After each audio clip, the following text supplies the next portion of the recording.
ঘন জঙ্গলের পাশে একটি ছোট সবুজ মাঠে থাকত এক পরিশ্রমী হরিণ, নাম তার রণ। রণ শিকারীর ভয়ে বনে ঘুরে বেড়াতে পারত না। তাই সে সিদ্ধান্ত নিল নিজের জীবন নিজেই গড়বে।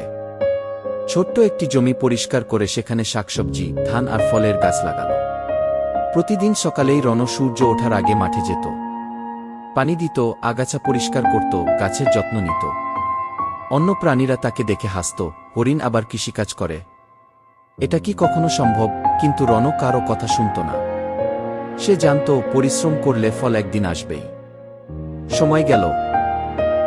রণর মাঠে প্রচুর ফসল হল। লাউ, কুমড়া, টমেটো, ধান সবকিছুতেই ভরপুর। এবার সে সেগুলো বাজারে নিয়ে বিক্রি করতে লাগল। যে প্রাণীরা আগে তাকে নিয়ে হাসত, তারাই এখন রণর পরামর্শ চাইতে লাগল। রণ হাসি মুখে বলল, পরিশ্রম কখনো বিফল যায় না।